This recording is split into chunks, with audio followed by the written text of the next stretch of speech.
अस्सलाम वालेकुम, क्या हाल है। आई होप कि आप लोग अपने घरों में बिल्कुल ठीक होंगे। आज का व्लॉग कुछ इस तरह की सफाइयों से ही शुरू हुआ क्योंकि आज मेरी तबीयत बिल्कुल डाउन सी थी। मतलब डाउन, इतनी डाउन कि मैं आप लोगों को बता नहीं सकती कि बस सुबह उठते ही मुझे डिहाइड्रेशन और तबीयत में कुछ बिगड़ाव सा। लेकिन फिर भी मैंने कहा कि चलें अपनी रूटीन शुरू करती हूँ। ये रूटीन इस चक्कर में शुरू हो गई कि मियाँ जी ने जाते ही कहा कि मुझे आना है। कस में मैं तो उल्टा मुंह करके कब से सो रही थी, लेकिन जैसे ही मुझे पता चला कि मियाँ जी ने आना है तो फटाफट मैंने अपनी सफाइयाँ शुरू कर दी। क्योंकि मैं शुरू से, जब से मेरी शादी हुई है ना, मेरा एक प्लस पॉइंट ये रहा है कि मैंने अपनी पर्सनैलिटी को, अपने बच्चों को उनके आगे इतना साफ़ सुथरा रखा है ना कि वो कभी भी मैंने इस तरह से बिल्कुल मैसी या गंदी सी उनके सामने नहीं आती। और घर के मामले में भी इसी तरह हूँ। तो वो जो एक रिकॉर्ड मेरा कायम है ना, उसे मैं बिल्कुल ख़राब नहीं करना चाहती। ये जो खालाएँ होती है ना, बड़ी दूर दूर सऊदी अरेबिया में मेरी एक सिस्टर है और उनके बच्चों से मेरे बच्चे बड़ी गप्पियाँ शप्पियाँ मार रहे थे। संडे था इस वजह से। अच्छा, इनका भी एक कुकिंग चैनल है। अगर मेरे सब्सक्राइबर उनको सब्सक्राइब करें तो thank you so much. Arabic and Asian foods के नाम से है और प्लीज़ मैं आईडी में मेंशन कर दूंगी। प्लीज़ सब्सक्राइब कीजिएगा, आपको तमाम अच्छी अच्छी डिशेस आराम से मिलेंगी। अच्छा, मेरा फड्डा ये हो गया था कि इसने अपने बच्चे गंजे करवा दिए और मैंने कहा यार तुमने अपने बच्चे गंजे क्यों करवाए। अच्छा, मुझे सीरियसली शुरू से ना बच्चे गंजे बिल्कुल नहीं पसंद और मैंने एक एक बार ही अपने बच्चों के कोई बाल उतारे होंगे, फिर उसके बाद खुद ब खुद ठीक हो गया। अच्छा, संडे होता है तो फिर ये जो काम होते हैं ना एक्स्ट्रा, मैं कसम से सोती रही और मियाँ जी ने कहा मुझे आना है तो मैंने फटाफट काम किया और उसमें मैंने जल्दी से मशीन भी लगा ली। क्योंकि अच्छा, कोई मुझे बता दे ना कि ये काम कोई आ रहा है या कोई ये, तो मैं इसे मिनटों में काम करती हूँ। और ये चावल भी आज सालार ने बनाए थे, आप यकीन करेंगे, क्योंकि आज मैं इतने मूड ऑफ से सारा दिन लेटी रही कि मेरा मूड ही नहीं था। अच्छा, एक चीज़ मैं बड़ी एब्ज़ॉर्व की है या मैं समझती हूँ कि जब आपकी शादी हो जाती है, शादी से पहले आप देखिए कितने भी आप काम करें या बीमार हो जाएं तो आपके पेरेंट्स आपका कितना ख्याल रखते हैं। यानी कि हम अपनी मर्ज़ी से अपने काम को डिले कर सकते हैं, हम ना चाहते हुए भी उसे छोड़ सकते हैं। लेकिन जब शादी हो जाती है तो सीरियसली एक काम बहुत बुरा होता है कि आप ना चाहते हुए अपने सारे काम करने। और यकीन करें, मैं कहती हूँ ससुराल कितना भी अच्छा, कोई आपको देखने वाला नहीं होता, कोई आपको समझने वाला नहीं होता। जब तक आप अच्छे हैं ना, सीरियसली ये सब लोग आपके साथ अच्छे होते हैं। जिस दिन आप बता देते हैं ना कि आप थोड़े से तेज़ हैं या आप थोड़े एक्स्ट्रा समझदार हैं, तो सीरियसली जो आपको सामने से रिस्पॉन्स मिलता है ना, तो वो पता चल जाता है। अच्छा, मैं आपसे बता रही थी ससुराल और मैगी की शिकायतें। मीन्स जब देखिए, अब आज मेरा सारा दिन तबीयत इतनी ख़राब थी, लेकिन उसके बाद भी उठ के मुझे अपने लिए ख़ुद से एक शेक बनाना पड़ा क्योंकि मुझे इतनी डिहाइड्रेशन हो रही थी, इतनी वीकनेस हो रही थी। तो ये चीज़ अगर पेरेंट्स के पास होते और अगर आप ऐसे सोते रहते तो यकीन माने आपकी माएँ जो है ना, ज़रूर आपसे पूछती हैं या आपके घर में कोई भी। अच्छा, फिर हमारी मोहब्बतें भी तो देखो, अपनी बीमारी के साथ साथ मियाँ जी के लिए भी बना के रख दिया। क्योंकि यही जो होता है ना एक, कि जब आप नई फैमिली में आते हैं ना, आपका ऑटोमेटिकली उनसे इतना अच्छा कनेक्शन हो जाता है कि हम उनका ख्याल अपने से पहले रखना शुरू हो जाते हैं। फिर बड़े मज़े से मैंने अपने लिए अपना एंजॉय किया और कप में ही किया। अच्छा, जब मैं ख़ुद को अच्छा फ़ील नहीं करती तो फिर मैं अच्छी सी तैयारी करती हूँ। अच्छा, ये मेरी बहुत अच्छी है और आप भी ये करें तो आप इतने रिफ़्रेश हो जाएंगे ना, आपको इतना अच्छा लगेगा। अच्छा सा ड्रेस निकालें और आपने आपको अच्छा सा ना मेकअप कर लें। अच्छा, पहले मैं सोचती थी कि सीरियसली अगर मेकअप तो शादी के बाद होता है, और मुझे इतना मेकअप का क्रेज़ था, मतलब मुझे अच्छा लगता था, मुझे लगता था आपकी पर्सनैलिटी अच्छी लगती है। और आजकल ना मुझे इसका बड़ा परफ्यूम का बड़ा हुआ है, ये नया मैंने लिया और इतनी अच्छी इसकी स्मेल है। अच्छा, ऐसी चीज़ों को ना तजुर्बे करने का मुझे बड़ा शौक़ है और मैं कहती हूँ अपनी प्रोडक्ट्स को चेंज करते रहें ताकि कुछ नया नया आता है। अच्छा, लाल लिपस्टिक का कॉन्सेप्ट हमारे यहाँ शादी के बाद ही क्यों होता है? शादी से पहले आप रेड लिपस्टिक नहीं लगा सकते। ये पता नहीं हमारी मतलब हमारा ख़ानदान ही एक चीज़ हमें आई हुई। अच्छा, फिर उसके बाद अपनी तैयारी के बाद ना बड़ा कंफर्टेबल सा फ़ील करते हुए मैंने कहा चलें अब नमाज़ भी अदा कर ली जाए। नमाज़ अदा करने के बाद थोड़ा सा दिल में, जहन में, हर तरफ इतना सुकून आ जाता है ना। उसके बाद ये हुआ कि तबीयत में कुछ अच्छी सी पॉजिटिव सी थिंकिंग्स आ गई। तो उसके बाद जी किचन में अगर मियाँ जी ने कहा कि मेरे एक फ़्रेंड है और अच्छी सी चाय बना दो। अच्छा, ये बता रही थी मैं आपसे कि आप जब ससुराली में होते हैं, आप देखिए तबीयत कितनी भी ख़राब हो ना, आपको केयर का जो एक होता है ना, दिल से आ जाता है। मतलब जो हमारी माँ हमारे लिए सोचती थी ना, हम शादी के बाद अपने मियाँ के लिए सेम वही थिंक रखते। मीन्स कि आपका दिल नहीं हो, लेकिन आपको कि अल्लाह ये कौन करेगा, मियाँ जी को कौन करके देगा, बच्चों को कौन करके देगा। और यही जो होती है ना, ये वाली मोहब्बत पहले ममताओं में या हमारी माँओं में होती थी।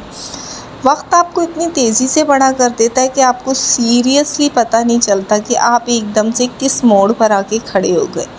लेकिन ससुराल में मेरी ज़िंदगी का एक तजुर्बा है, कोई आपकी सास माँ नहीं बनती और बहू कभी बेटी नहीं बनती, और ये बिल्कुल पॉजिटिव सी बात है। मीन्स अगर आप चलते हैं अच्छे तो ठीक है, अगर जहाँ आपने थोड़ी हेरा फेरी की तो आपको इतने सख्त रिज़ल्ट मिलते हैं। मैं समझती हूँ मोहब्बत देने से बहुत कुछ मिलता है, लेकिन अगर आप थोड़ी सी नफ़रत भी देते हैं ना, तो उसके बदले में आपको इतना बुरा रिस्पॉन्स मिलता है ना। तो एक ससुराल ऐसी जगह है जहाँ आपको सारी ज़िंदगी बहुत अच्छे से रहना पड़ता है, तब तो आप बहुत अच्छे हैं। अल्लाह ना करे आपने जिस दिन आपने थोड़ी अड़ीबाजियाँ की ना, तो फिर आपको बहुत लोगों से बहुत बुरा रिस्पॉन्स मिलता है, और उस वक्त आपको ये महसूस ही नहीं करता कोई कि आपने इन लोगों के लिए कभी कुर्बानी दी होगी, या कभी आपने इन लोगों के साथ इतना अच्छा टाइम स्पेंड किया होगा। अच्छा, ये वाहिद सिर्फ ससुराल में होता है। आपके मैके में आप कितने भी बुरे बन जाए ना, जो माएँ होती हैं ना, वो कभी भी आपकी बुरी चीज़ों को याद नहीं करेंगी, या आपके भाई या आपकी बहनें, कोई भी नहीं करता। तो ये जो एक होता है ना, ये थोड़ा सा ससुराल में और मैके में फ़र्क होता है। लेकिन फिर वही बात आ जाती है कि आप खुश रहें और खुश रहने दें में। जब भी आप फ़र्क समझ जाएंगे ना, तो आप बहुत अच्छी लाइफ गुजार लेंगे। ये चाय बनाने के बाद मियाँ जी ले गए, और आज मेरा मूड हुआ, मतलब मैंने कहा मियाँ जी अब क्या बनाना है, तो कहते हैं यार मैं तो एक ही टाइम खाना बना खाता हूँ, कोई अच्छा सा कुछ बनाओ। तो मैंने कहा चलो आज मैं तुम्हें चिकन जलफ्रेजी खिलाती हूँ। अच्छा, मज़े की बात बताऊँ, मुझे ना ये जो एक अजीब से नाम होते हैं ना, इनको सुनकर और उसकी कुकिंग करने में बड़ा मज़ा आता है।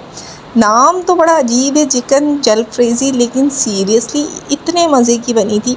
अच्छा, ऐसे थोड़े थोड़े तजुर्बे कर लिया करें। चिकन भी आपके घर में होता है, वेजिटेबल्स भी आपके घर में होते हैं। थोड़ी सी टेक्निक आगे पीछे कर लेना तो आपका खाना सीरियसली इतने मज़े का बन जाता है।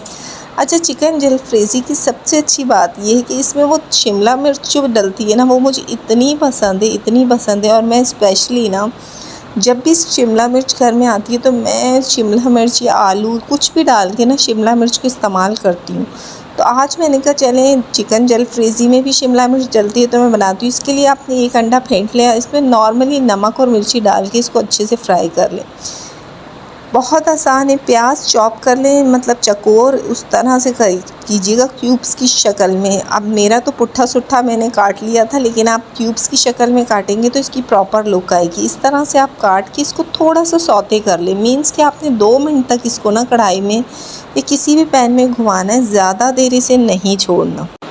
जब ये सौते हो जाए तो इसको अच्छे से निकाल लें। उसके बाद का मैं आपको प्रोसीजर बताती हूँ। अच्छा, मैं बता रही थी कि अब देखिए, जब मतलब मेरे बच्चों का टाइम था, मेरे बच्चे हुए, तो मैं इतनी पॉजिटिव थी। मैं कभी भी नहीं कहती थी कि मेरी वजह से किसी को परेशानी। और सीरियसली जब भी मेरे बच्चे होते थे, मैं तो तीसरे दिन मतलब मैं खड़ी होकर अपने किचन में काम करती थी। और उसके पीछे वजूहात ये थी कि मेरा मानना है जियो और जीने दो। मीन्स कि मेरी ज़ात से किसी को परेशानी ना हो। मतलब और मैं अपने मामले में भी ऐसी हूँ। मतलब अगर मुझसे किसी के लिए कुछ स्पेशली होता है तो मैं करती हूँ, लेकिन वो जो हो जाता है ना एक्स्ट्रा चापलूसी की, उसमें ये मुझसे कभी भी नहीं होता। मतलब अगर मेरा दिल और मेरी वो चीज़ें मुझे कह रही होती है ना कि आप इसके लिए कुर्बानी दे दो, तो मैं दे सकती हूँ। वरना मैं कहती हूँ कि आपकी जो अपनी ज़िम्मेदारी है ना, वो आपने प्रॉपर तरीके से पूरी करनी। सेकंड ये कि मैंने छोटे छोटे क्यूब्स की शक्ल में ये भी चिकन ले लिया, और बोनलेस ले लें तो ज़्यादा बेहतर है। उसको अच्छे से सौते कर लें। सौते करने के बाद मतलब अच्छा सा गोल्डन ब्राउन है, इसमें मैंने 1 चम्मच गार्लिक पाउडर, गार्लिक मतलब कूटा हुआ डाल दिया। अच्छा, इसका जो है ना स्पेशलिटी ये है कि चाइनीज़ डिश है, और चाइनीज़ डिश जो होती है वो काफ़ी मतलब इस तरह की होती है, खटाइयों से भरी हुई। जब मैंने सासू माँ से पूछा अम्मी आपको जलफ्रेज़ी कैसी लगी, तो कहती है यार सीरियसली तायरा इतनी अजीब, इतनी खट्टी खट्टी बना दी। मैंने कहा अम्मी झूठ ही बोल देती। लेकिन हमारी सास भी ना हमारी तरफ बड़ी पॉजिटिव जो भी है ना सामने बता देती। लेकिन मेरे मियाँ और मेरे बच्चों को बहुत पसंद है। इसमें मैंने नॉर्मल केचप मिला है, साथ ही मैं इसमें सोया सॉस डाल दे। सोया सॉस के साथ मैं इसमें चिली सॉस डाल रही हूँ। अच्छा मज़े की बात, जब आपके पास तमाम सॉसेस हो ना तो आप चाइनीज़ डिश आराम से बना सकते हैं। ये मैंने इसके अंदर डाल दिए। साथ ही मैंने 2 से 3 अदर टमाटर ब्लाइंड कर लिए थे, वो भी मैंने इसके अंदर डाल दिए। अच्छा इसको अच्छे से आपने मतलब कर लेना है, मतलब भून लेना है ना इस तरह से कि इसकी रेड रेड सी शक्ल आ जाए। अच्छा उसके बाद हमने इसमें स्पाइसेस डालने हैं, और स्पाइसेस भी आपने वही डालने हैं जो नॉर्मल आप तमाम में डालती, कोई एक्स्ट्रा इसमें नहीं डलता, सारा इसके सॉसेस का काम होता है। साथ में मैंने इसमें धनिया पाउडर, साथ में हल्दी पाउडर और साथ में कुटी हुई लाल मिर्ची डालनी है, और आपने पिसा हुआ इसमें धनिया मतलब पिसा हुआ ज़ीरा भी डालना है ना, पिसा हुआ ज़ीरा डाल दें, और नमक हस्बे ज़रूरत डाल दें। गरम मसाला पिसा है तो वो भी डाल सकते हैं। अच्छा एक टमाटर मेरा ज़िंदा रह गया था, उसको भी मैंने पीस लिया। साथ में इसको अच्छे से इस तरह से घुमा के इसको अच्छे से भून लेना कि ऑयल आपकी ना ये मतलब आपकी डिश ऑयल छोड़ दे। उसके बाद आपने जितनी भी आपने चीज़ें थी, अंडे को भी आपने अच्छे से मतलब इस तरह से कर लें। 5-10 मिनट इसको दम पर कर लें तो ज़्यादा मज़े का हो जाता है। जब इसकी शक्ल ये दिखने लग जाए ना कि आपका वो भून चुका है, तो इसमें आपने ये डाल दिए शिमला मिर्च और प्याज था, साथ में इसको अच्छे से हम इस तरह भून लेंगे। तो बस यही ज़िंदगी है, बहुत लिमिटेड सी, लेकिन उसको बड़ी खुशगवारी से गुजारें तो मूड काफ़ी अच्छा हो जाता है। अच्छा मैं ये सारे काम करती हूँ, मेरा मूड काफ़ी अच्छा हो जाता है। टमाटर भी मैंने इस तरह से इसको ना कटिंग कर ली थी और कटिंग करके डाल दिया, और इसको मैं दम पर रख दूँगी। साथ साथ जो अब मैंने कहा चले आटा भी गूँध लिया था, तो साथ साथ तो रोटियाँ भी बनाते हैं। अच्छा मैं आपसे बता रही थी कि ये हमारी मोहब्बतें होती है ना, मीन्स की जो कुर्बानी की होती है ना एक हदूद होती है, उसमें औरत को मैं समझती हूँ सबसे ज़्यादा पॉइंट दिए गए हैं, क्योंकि उसके दिल में बच्चों के लिए भी ममता होती है, फिर उसके बाद अपने शौहर के लिए तो ऑटोमेटिकली होती है, लेकिन ये बहुत कम जगहों पे होता है। सारी औरतों के दिलों में मियाँ के लिए ज़्यादा मोहब्बतें नहीं होती। अमूमन में तो फिर दिल में बड़े बड़ा कुछ होता है जो कि बताने का नहीं होता। लेकिन सीरियसली मैं बताऊँ जो है ना, मैं बड़ी उससे बनाती हूँ, और मेरे मियाँ इतनी शुक्रगुज़ारी से हर चीज़ को सामने जब मैं सर्व करती हूँ तो इतनी दुआएं देते हैं ना, तो मुझे इतना अच्छा लगता है। यकीन करें मैं कहती हूँ कोई माँ अगर अपने बच्चों की अच्छी परवरिश करती है ना, तो उससे अगर किसी मर्द के बारे में पूछना है तो उसके मतलब उसकी बीवी से पूछो, वो आपको बिल्कुल सही बताएगी कि इस मर्द की क्या थिंकिंग है या ये किस तरह का है। और मैं सीरियसली कहती हूँ, मैं तारीफ़ नहीं करती, मैं उन माँओं को क्रेडिट देती हूँ जिनकी बीवियाँ ये कह रही होती है ना कि हमारे मियाँ बड़े परफेक्ट हैं, या हमारे लिए बहुत अच्छे हैं, या हमारे लिए हमारे खिदमत गुज़ार हैं। वो एहसान नहीं करते, वो हम उनकी ज़िम्मेदारी होते हैं। लेकिन यकीन माने जो अगर कुछ करते हैं ना, तो मैं समझती हूँ पॉजिटिव औरत वही है जो उनकी तारीफ़ भी करे और उनको अप्रिशिएट भी करे। और ये गरम गरम रोटियाँ भूख का आलम बता रही थी कि मियाँ जी को कितनी भूख लगी। चले मैं आपको इसकी शक्ल भी दिखाती हूँ। ये जो चिकन जलफ्रेज़ी थी मैं सेकंड बार बना रही हूँ। मेरी लाइफ में जो चीज़ें हैं ना, ऐसे नए नए तजुर्बे मैं कभी कभी करती हूँ, रोज़ रोज़ नहीं करती। लेकिन आज मियाँ जी ने जब डायलॉग मारा ना कि मैं तो एक ही टाइम खाना खाता हूँ, तो मैंने कहा चलो जी आपको कुछ अच्छा सा खिला देती हूँ। इसमें जो है ना, मुझे शिमला मिर्च का कंट्रास्ट ज़बरदस्त मज़ेदार होता है। मैं कहती हूँ सीरियसली इसको ट्राई ज़रूर कीजिएगा। और ये मियाँ जी को मैंने थैंक यू।